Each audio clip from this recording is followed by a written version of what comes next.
US $40 million Afghan administration को भेजता है जो तालिबान रूल कर रहे हैं। हक्कानी नेटवर्क जो है वो ऐसा ही नहीं खड़ा किया था। अफगानिस्तान का प्रॉब्लम को क्रिएट किया जा रहा है, पाकिस्तान ने क्रिएट किया है और पाकिस्तान यूज करता है अफगानिस्तान को अपना इंटरेस्ट साधने के लिए और यूएस से एड लेने के लिए।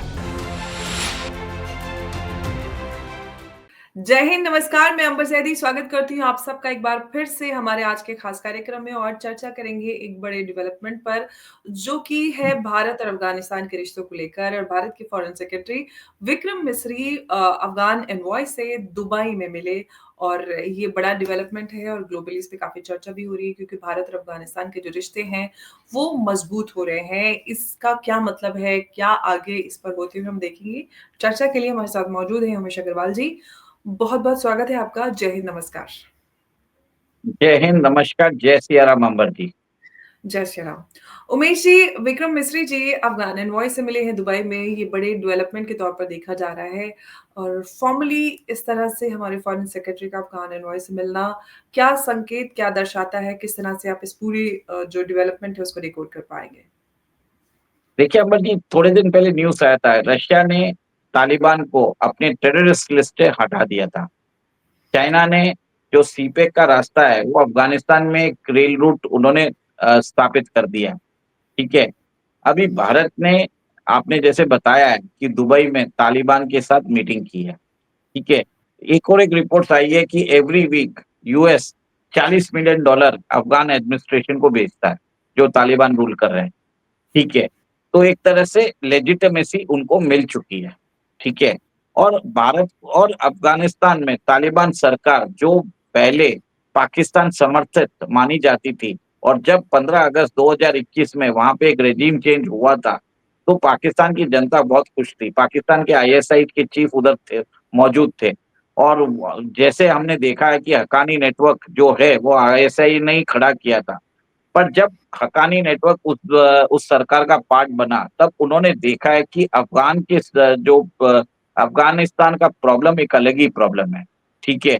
अफगानिस्तान का प्रॉब्लम को क्रिएट किया जा रहा है, पाकिस्तान ने क्रिएट किया है और पाकिस्तान यूज करता है अफगानिस्तान को अपना इंटरेस्ट साधने के लिए और यूएस से एड लेने के लिए। ठीक है। तब उन्होंने क्या किया था, 1893 में जो डूरन लाइन खींची गई थी, जिसके अंदर एक इमेजिनरी लाइन को पश्तूनिस्तान को उन्होंने दो जो पश्तून डोमिनेटेड एरियाज है उसको डिवाइड कर दिया था, जिसके कारण कुछ पश्तून आज पाकिस्तान में रहते हैं, कुछ पश्तून आज अफगानिस्तान में रहते हैं। प्रिडोमिनेंटली अफगानिस्तान पश्तून डोमिनेटेड है, जैसे पाकिस्तान पंजाबी डोमिनेटेड है, अफगानिस्तान इस पश्तून डोमिनेटेड है। तो अब वो बता रहे हैं कि हमें आपकी लाइन, हम इस लाइन को नहीं मानते। वो अब बात कर रहे हैं ग्रेटर अफगानिस्तान की, पश्तूनिस्तान की, अखंड अफगानिस्तान की। ठीक है।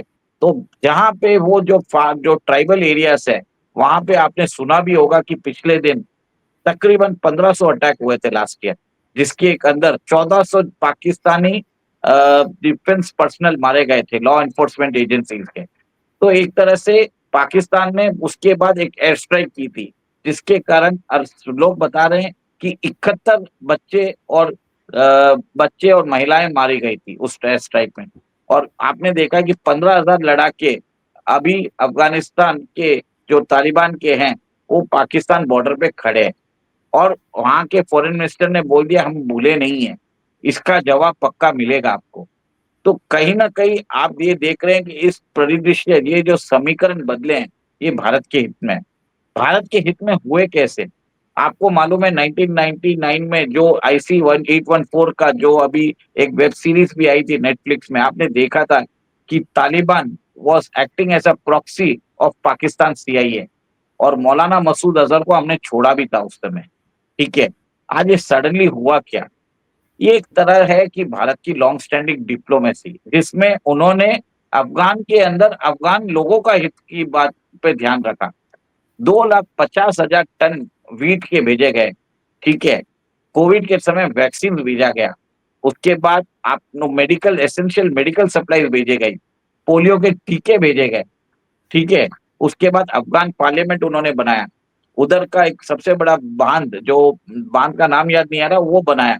ठीक है। पावर प्रोजेक्ट्स बनाए, वहां पे हाईवेज बनाए। और जितने भी छोटे-मोटे अनकम्प्लीटेड जो प्रोजेक्ट्स है, उस पे सहायता दी। India was providing aid for to the Afghan people. तो वहाँ पे जब उन्होंने देखा है कि भारत के लोग अफ़गानिस्तान, डेवलप्ड अफ़गानिस्तान की बात कर रहे हैं। वो बात अलग है कि अब तालिबान के अंदर वो है कि वो वुमेन राइट्स को रिस्ट्रिक्ट कर रहे हैं। वो आगे मेरे ख्याल से कुछ ना कुछ उसके ऊपर बहस होके वो लोग शायद इस पे कुछ रियायत दे भी देंगे। जैसे सऊदी में आपने देखा हुआ है, वो आगे हो जाएगा। बट इससे पहले आपको जो इन्फ्लुएंस है, जो पाकिस्तान का इन्फ्लुएंस है और बाकी जो उनके फंडर्स हैं, उनका इन्फ्लुएंस भी कम होना ज़रूरी है। क्योंकि अगर आज तालिबान एडमिनिस्ट्रेशन उधर काम कर रही है, तो उसको फंड किया जा रहा है। कतर उसको फंड कर रहा है और उसको सपोर्ट था पाकिस्तान से। तो अब आप देख रहे हैं कि नया समीकरण बन रहा है। रशिया आ गया, उसके अंदर चाइना आ गया, इंडिया आ गया। अमेरिका तो $40 मिलियन वीकली दे ही रहा है और $80 बिलियन के उसने मिलिट्री इक्विपमेंट्स छोड़े भी हैं, जो अफ़गान लोग आज पाकिस्तान के अगेंस्ट यूज़ कर रहे हैं। जी। अमर जी, एक चीज़ है कि वहाँ पे जो तालिबान एडमिनिस्ट्रेशन है, उनको समझ में आ गया कि हुँ, भारत के साथ अगर वो बात करेंगे, तो एक हिस्टोरिकल टाइज़ है। भारत इनफैक्ट भारत को जो एडवर्सरी वो सोचते थे, उनमें इनको लगा कि भारत जेन्युइन है। तो आज आपने देखा है कि एक तरह से एक सी चेंज आया। आज जो पाकिस्तानी लोग जो उस समय 15 अगस्त 2021 में मुझे मालूम है, लोग बोलता रहते कि वेस्टर्न एनालिस्ट बता रहे थे कि भारत ने लेवरेज खो दिया है। ऐसा कुछ भी नहीं है। भारत ने लेवरेज गेन कर दिया है और पहले से बेहतर हुआ है। ठीक जी। है? आज और अफ़गानिस्तान की क्रिकेट टीम भारत के अंदर प्रैक्टिस करती है। ठीक है? भारत जी। बहुत ज़्यादा असिस्टेंस देता है अफ़गान स्टूडेंट्स को। वो हुँ, यहाँ भारत में आके पढ़ भी सकते हैं, परस्यू कर सकते हैं। तो एक तरह से बिल्कुल। मेरा एक मानना है कि Taliban administration is now getting closer with the Indian administration rather than dealing with the Pakistani anymore. बिल्कुल और तालिबान ने भारत को ये भी भरोसा दिया है कि कभी भी भारत के विरोधी गतिविधि होने नहीं देगा अफ़गानिस्तान अपनी ज़मीन पर। ये बड़ा आश्वासन तालिबान की तरफ से भारत को मिला है। इसको किस तरह से आप देख रहे हैं? इसका क्या संकेत है? देखिए, इससे तो मुझे लग रहा है कि डीपर इकोनॉमिक टाइज़ होने वाले हैं। अफ़गानिस्तान के जो रिसोर्सेज़ हैं, वो भारत उधर भी इन्वेस्ट करेगा। वहाँ से ये रिसोर्सेज़ चाबार पोर्ट से भारत भारत के पास भेजा जाएगा, हुँ, जिसके कारण अब प तालिबान को यूएस एड की ज़रूरत नहीं रहेगी क्योंकि इलॉन मस्क ने भी बोला है कि हम क्यों इनको एड दे रहे हैं। तो कहीं न कहीं जो यूएस एड है, वो भी खत्म होती हुई नज़र आ रही है। तो तालिबान एडमिनिस्ट्रेशन ने एंटीसिपेट कर दिया था। तो भारत के साथ इकोनॉमिक टाइज़, ट्रेड टाइज़ बढ़ाने की बात कर रहे हैं और भारत उधर ट्रेड और इन्वेस्टमेंट करेगा, जिसके कारण अफ़गानिस्तान की इकोनॉमी भी डेवलप होगी। जी, लेकिन जो स्थिति अफ़गानिस्तान में महिलाओं की बनी हुई है और अभी बीते दिनों अभी 2-4 दिन पहले की रिपोर्ट है, जहाँ पर अफ़गानिस्तान से एक खबर आई कि अफ़गानिस्तान जो तालिबान एडमिनिस्ट्रेशन है या सरकार या जो भी कहें, उन्होंने ये बात कही कि जो एनजीओज़ महिलाओं को नौकरियाँ देती हैं, उनको हम बैन कर देंगे, उनको यहाँ से भगा देंगे। यहाँ तक की स्थिति आ गई, घर घर में खिड़की नहीं बना सकते और शुरुआत सब पता है क्या-क्या चीज़ें पाबंदियाँ हैं। उसको लेकर भारत का क्या रुख रहेगा तालिबान के आगे? क्या भारत उस उन मसलों पर भी तालिबान से कोई बात रखेगा? देखिए, भारत कुछ भी नहीं रखने वाला। आपको मालूम है कि अफ़गानिस्तान की क्रिकेट टीम है, जो मेल क्रिकेट टीम है, उससे इंग्लैंड और ऑस्ट्रेलिया ने खेलने के लिए मना कर दिया और भारत उसको होस्ट कर रहा है। तो Bharat has made very clear कि आपका इंटरनल मैटर है, we will not interfere in your belief systems. ठीक है, भारत अगर चेंज रखना चाहेगा, तो वो ट्राई करेगा कि कतर का इन्फ्लुएंस खत्म हो उधर और वहाँ पे वो यूएई के जो प्रेज़िडेंट हैं और जो सऊदी के मोहम्मद बिन सलमान हैं, उनको रख के बात करेगा। एक तरह से प्रॉपर अप्रोच के थ्रू हो सकता है। तो इट विल बी इनडायरेक्ट, वो दिखेगा नहीं लोगों को और मेरे हिसाब से आगे जाके तालिबान एडमिनिस्ट्रेशन को भी रिफ़ॉर्म कर दिया जाएगा। जब उनको समझ में आएगा कि आप अपनी 50% ऑफ द वर्कफ़ोर्स को आप सब्जुगेट करोगे, तो उससे इकोनॉमी की डेवलपमेंट नहीं होगी। अब क्या है कि वो अब मेरे हिसाब से ये एक रूल्स ये लोग जानबूझ के करते हैं कि एक तरह से ताकि इनका होल्ड बना रहे। उनको कोई आपको मालूम है कि ये जो नॉर्दर्न अलायंस है, ये लोग अभी बिखर गए हैं, खत्म नहीं हुए हैं, ठीक है? इस तरह से वो कंप्लीटली होल्ड लेना चाहते हैं। तो एक तरह से वो ड्रास्टिक ड्रैकोनियन मेजर्स ले रहे हैं। भारत समझता है, Bharat is only concerned with the development of Afghanistan and the development of Afghan people, administration किसी का भी हो, and I don't think so they will be much more bothered to be interfering in the internal affair, और एक सही approach है। जी, लेकिन जिस तरह से अभी भारत और अफ़गानिस्तान के बीच रिश्ते आगे बढ़े हैं और एक बड़ा डेवलपमेंट के तौर पर ग्लोबली इसको देखा जा रहा है। ऐसे में जो पाकिस्तान का दावा रहता था और ये इल्ज़ाम रहता था कि अफ़गानिस्तान तालिबान को भारत सपोर्ट करता है और जो उनके पास हथियार हैं, पैसा है, डायरेक्टली इनडायरेक्टली जब से तालिबान से पाकिस्तान के रिश्ते खराब हुए थे, तभी से वो इल्ज़ाम लगा रहा था। फाइनली खुलकर मैदान में तालिबान और भारत दोनों ही आ गए हैं और रिश्तों पे मतलब एकदम खुल गई बात कि अब रिश्ते बेहतर हो रहे हैं। ऐसे में पाकिस्तान का क्या रुख होने वाला है? क्या पाकिस्तान और तेज़ी से मातम मचाने वाला है कि भारत और अफ़गानिस्तान के रिश्ते बेहतर हो गए हैं और क्या हाल होने वाला है पाकिस्तान का इस रिश्ते के बाद? देखिए, मुझे लग रहा है कि अखंड भारत और अखंड अफ़गानिस्तान होने वाला है, और पाकिस्तान पंजाब तक रह जाएगा। जो पंजाब डोमिनेटेड पाकिस्तान है, जिनके जो पंजाबीज़ हैं पाकिस्तान में, जो 70% ब्यूरोक्रेसी और मिलिट्री पोज़ीशन उनके हाथ में है, वो वहाँ तक सिमट के रह जाएगा। आपने देखा है कि बलूचिस्तान में जिस हिसाब से अभी स्थिति बिगड़ रही है, सिंधु देश लिबरेशन आर्मी ने भी पिछले दिन 2 मुखबिरों को मार दिया था, ठीक है? कराची में जो लोग हैं, वहाँ के बाशिंदे हैं, वो रिवोल्ट कर रहे हैं आर्मी के अगेंस्ट। तो एक तरह से पाकिस्तान का मुझे टोटल डिके नज़र आ रहा है, पाकिस्तान का खंड-खंड होते हुए नज़र आ रहा है, और उस खंड में एक भाग भारत से आके मिलेगा, एक भाग आके जाके मिलेगा अफ़गानिस्तान में, और छोटा-सा एक बलूचिस्तान रहेगा, वो अपनी एक अलग कंट्री बना लेगा, और पाकिस्तान रहेगा थोड़ा-सा पंजाब डोमिनेटेड, जैसे बोलते हैं ना, उधर तक रह सकता है, और उस प्रांत के शायद प्राइम मिनिस्टर बन जाए मरियम नवाज़ शरीफ। शहबाज शरीफ तो ऐसे ही मतलब आत्महत्या कर लेंगे जब इतना सारा जब हो जाएगा।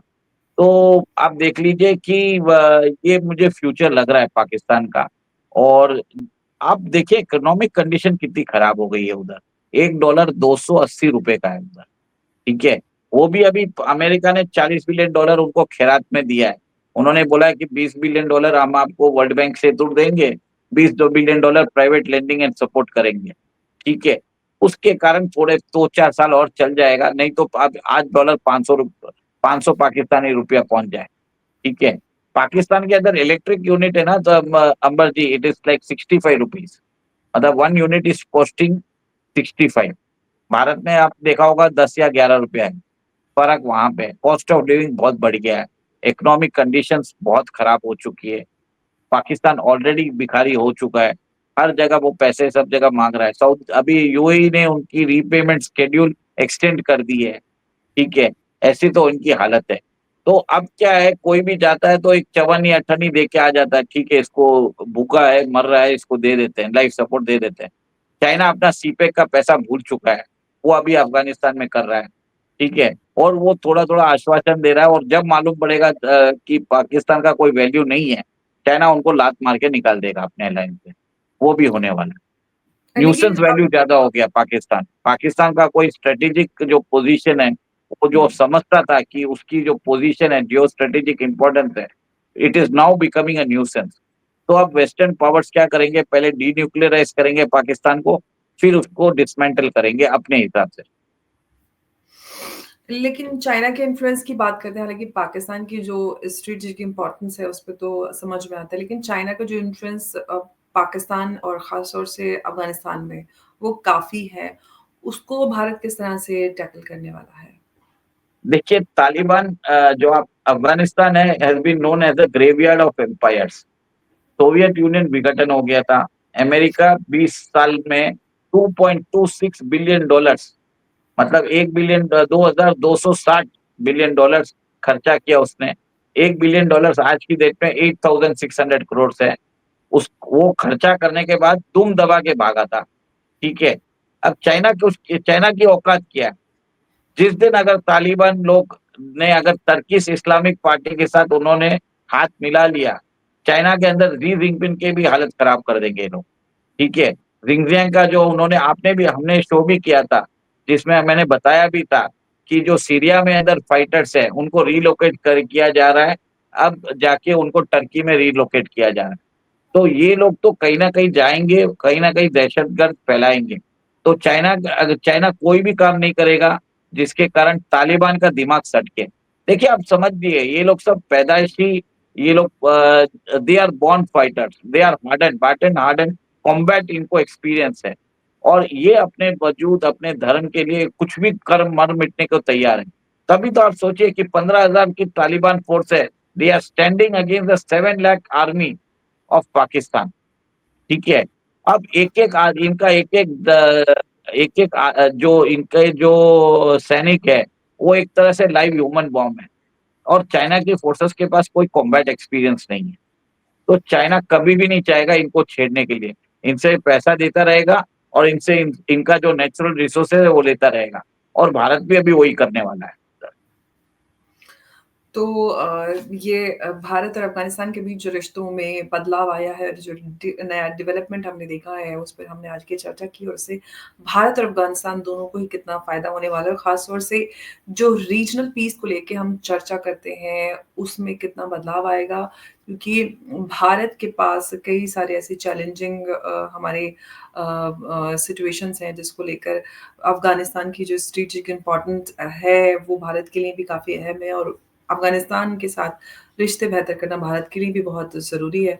तो जी, एक और एक चीज़ है, अब तालिबान के साथ जो हमारे रिश्ते अच्छे हो रहे हैं, तो ये जो पाकिस्तान, बांग्लादेश में यूनेस्को हमारे खिलाफ तैयार कर रहा है, तो अब वो लेवरेज हमको वापस मिल चुका है, ठीक है? अगर वो उन्होंने उधर से किया तो अराकान आर्मी साउथ से कर लेगी, पाकिस्तान का अखंड अफ़गानिस्तान चालू हो जाएगा और एक तरह से बांग्लादेश का खंड होगा और और पाकिस्तान का भी खंड कर देंगे।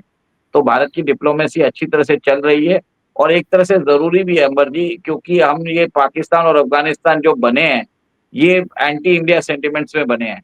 तो मेरा मानना है कि वहाँ पे जो हिंदू पॉपुलेशन है, वहाँ पे जो इंडिया की टेरिटरी है, बॉर्डर्स को चेंज होना ज़रूरी है। और ये सब चीज़ हमें कोई अपीसिंग करने की ज़रूरत नहीं है उधर, क्योंकि ये लायक ही नहीं है। हमें इनके इंडस वाटर ट्रीटी के पानी काट देने चाहिए, बांग्लादेश के साथ ट्रेड थोड़ा-सा और हमें हॉकी स्टैंड लेना देना चाहिए। तो उनको इकोनॉमिकली चोक करके इनको इनका विघटन करने की ज़रूरत है। कोई दया भाव दिखाने की ज़रूरत नहीं है। मेरा तो यही मानना है। बिल्कुल और बहुत-बहुत धन्यवाद उमेश जी आज की इस चर्चा के लिए आपका। जय हिंद, जय भारत। जय सिया राम।